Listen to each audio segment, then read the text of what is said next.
AI यानी artificial intelligence. I use AI as a tool for thought. AI brings up a number of opportunities.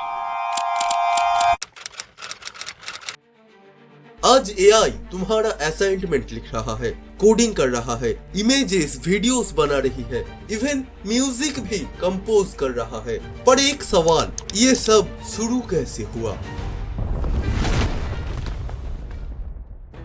साल था 1950। एक British mathematician and computer scientist Alan Turing, जिसका एक सवाल, can machine think, क्या machine सोच सकता है?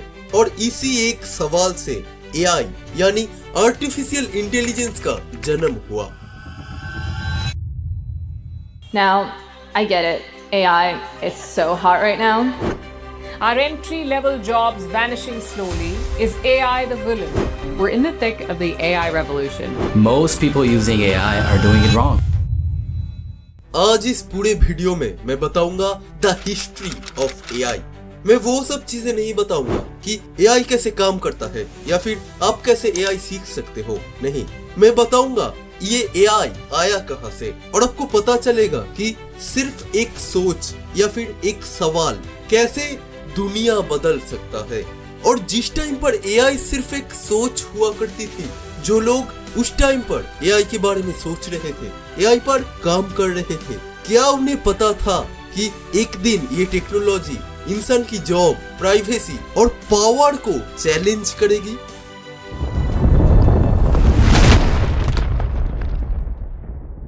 AI की स्टोरी सिर्फ टेक्नोलॉजी की नहीं है, ये स्टोरी है 3 साइंटिस्ट्स की, जिनको एक टाइम पर लोग पागल कहते थे और आज उन्हें गॉड फादर्स ऑफ AI कहा जाता है।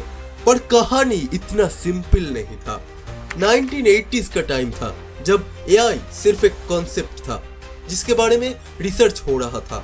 तब ज्यादातर साइंटिस्ट ये बिलीव करते थे कि मशीन को इंटेलिजेंस देने के लिए रूल्स लिखना पड़ता है, जैसे अगर ये है तो ये करो। पर कुछ लोग अलग सोच रहे थे। उनका मानना था कि मशीन को रूल्स मत सिखाओ, उसे डाटा दो और उसे खुद सीखने दो। इस आइडिया को कहते हैं न्यूरल नेटवर्क्स। ऑलमोस्ट सब लोग, बड़े बड़े साइंटिस्ट ये कह चुके थे कि ये काम नहीं करेगा, फंडिंग बंद हो गई। और यहाँ एंट्री होती है 3 लोगों की, जेफरी हिंटन, इयान लिकन और योशुआ बेंजो। इन्होंने दुनिया के एजेंट्स जाके न्यूरल नेटवर्क्स पर काम करना शुरू किया। और अगर उस टाइम पर वो 3 लोग गिव अप कर देते तो क्या आज AI होता?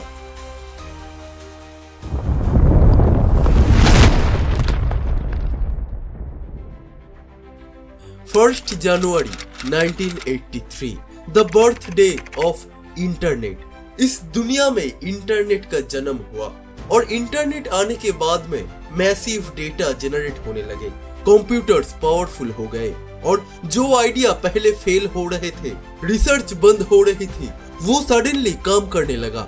2012 में हिंटन का स्टूडेंट्स एक मॉडल बनाया, एलेक्स नेट। एक इमेज रिकॉग्निशन कंपटीशन में उस AI मॉडल ने सबको पीछे छोड़ दिया। ये डिफरेंस छोटा नहीं था, वो पूरे दुनिया के लिए एक शौक था। और सिलिकॉन वैली इसको तुरंत नोटिस करता है, और जब सिलिकॉन वैली नोटिस करता है, वो उसमें इन्वेस्ट भी करता है। और जब पैसा आने लगता है, तब गेम चेंज होने लगता है।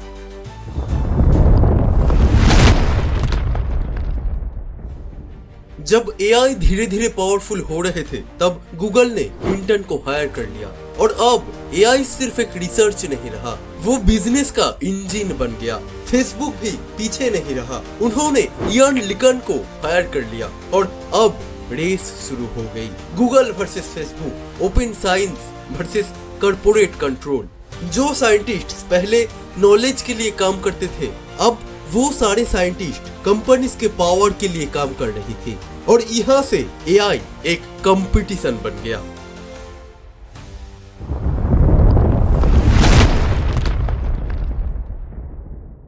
फिर AI की दुनिया में एंट्री होती है डीप माइंड की। लंदन बेस्ड एक कंपनी, उनका गोल सिंपल नहीं था, वो लोग आर्टिफिशियल इंटेलिजेंस बनाना चाहते थे। मशीन जो इंसान की तरह सोच सकता है। उस टाइम पे गूगल ने डीप माइंड को बाय कर लिया। फिर 2016 में आया एक हिस्टोरिक मोमेंट, अल्फागो जो एक एआई सिस्टम है, उसने वर्ल्ड चैंपियन को ही गो गेम में हरा दिया। गो गेम इतना कॉम्प्लेक्स है कि एक्सपर्ट्स कहते थे कंप्यूटर कभी भी इसे जीत नहीं सकते, पर उस दिन मशीन जीत गई।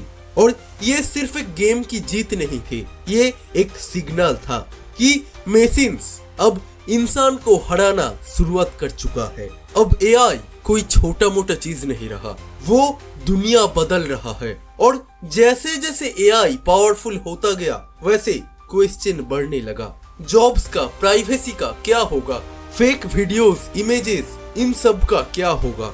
इलॉन मस्क जैसे लोग वार्न करने लगे, कुछ साइंटिस्ट भी कंसर्न्ड हो गए।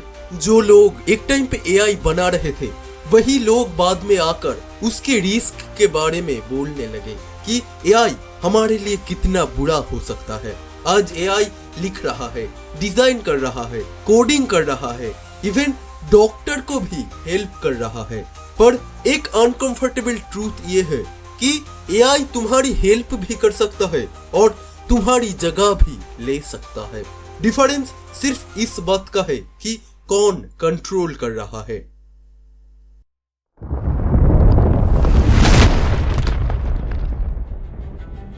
एआई अभी तक बहुत लोगों की जॉब ले चुके हैं और जैसे जैसे ये पावरफुल हो रहे हैं, आज से कुछ साल बाद क्या होगा वो भी हमें नहीं पता है।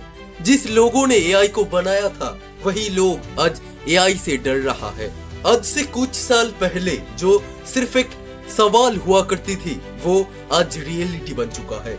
एआई आज हमारे लिए सब कुछ कर देता है।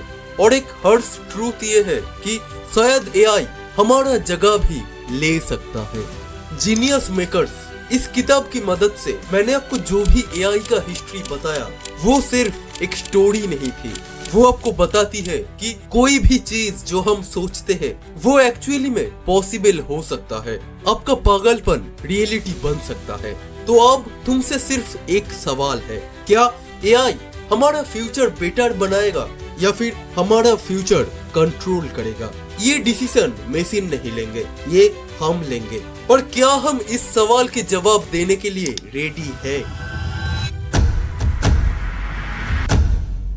आई होप मैंने आपको अच्छे से इस किताब का समरी, ओवरऑल पूरा एआई का हिस्ट्री समझा पाया। एंड इस वीडियो को और भी लोगों तक शेयर करो ताकि वो लोग भी एआई के हिस्ट्री के बारे में जान सके। एंड अगर आपको वीडियो अच्छा लगा है तो लाइक कर सकते हो। एंड चलिए मिलते हैं अगले वीडियो में। Thanks for watching.